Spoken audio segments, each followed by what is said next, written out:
Last week, we talked to Anita Sarkeesian about the violent threats against her as a result of her criticism of misogyny in online gaming.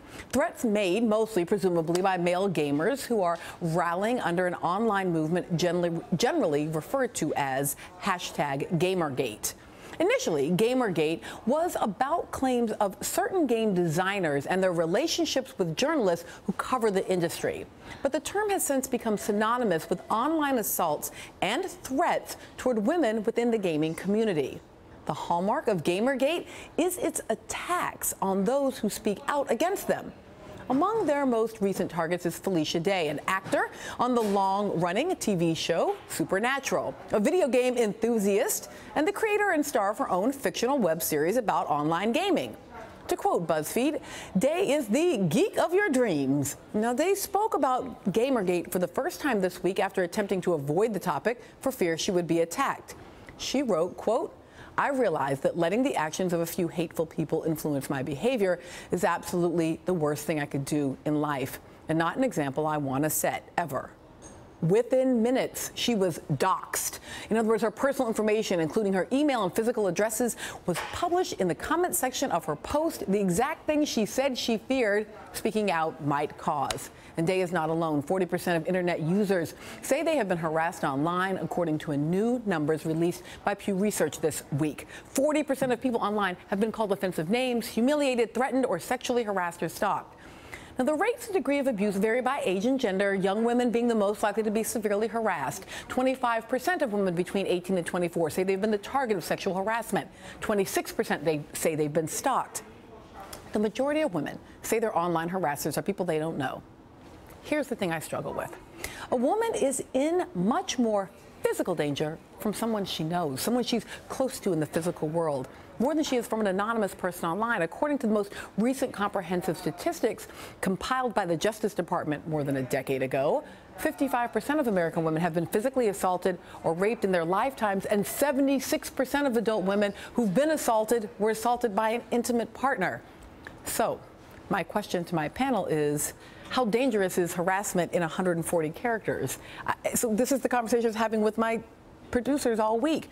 I hate the things that get said to me online, but the only person who ever sexually assaulted me was somebody I knew who I never had any kind of digital interaction with. Right. I think there's a lot of missing information, as you said, but there's also a lot of overlap between what's happening online and what's happening offline. So the National Network to End Domestic Violence recently did a survey of all shelters in the country. They found there were 66,000 calls a day to those shelters for help, and at 90% of them, the shelters are struggling with what to do with technology-enabled abuse. Yeah. They really don't know what to do with it. NNEDV has had a tech summit that is really focused on the mechanics of how that abuse is enabled online, how it's abused by telephones, by email.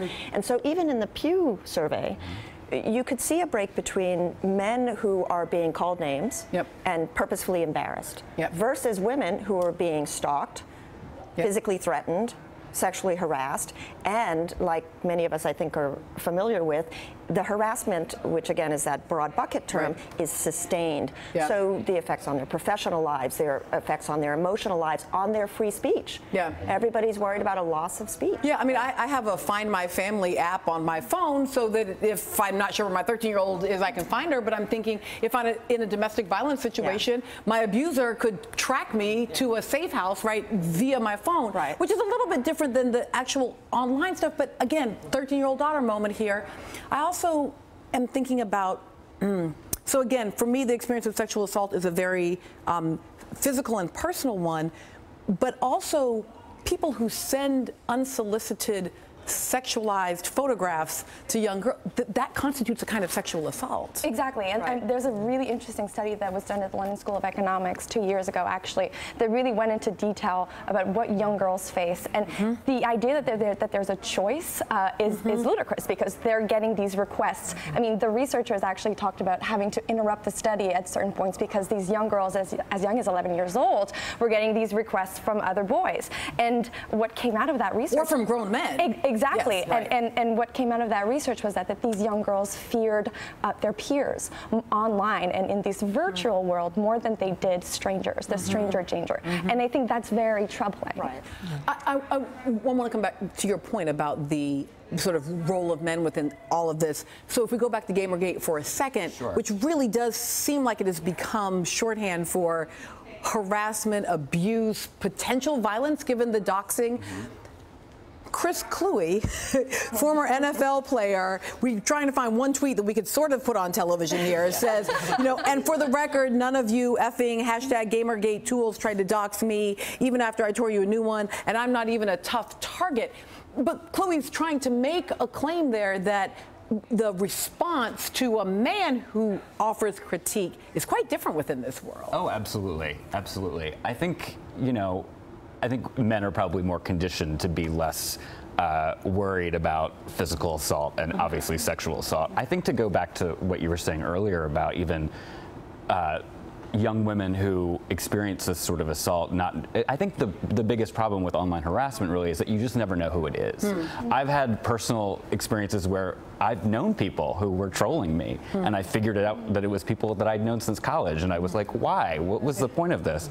So I think when you have the experience where you know someone personally, you figure out that someone you know physically is in your close proximity is doing something to you, and then you have someone who you can't is completely anonymous, you have no idea. That's really the problem with the effect of online harassment, is that you just, it's the uncertainty and the unknown that is terrifying. So I wonder about answers, beginning to think through policy answers to this. I mean, you know, we've talked a little bit about sort of how an individual user might behave differently, but whether or not there are policy answers that preserve the freedom, flexibility, capacity that we love in social media and on the internet, that is core to the democratic net neutrality of it all.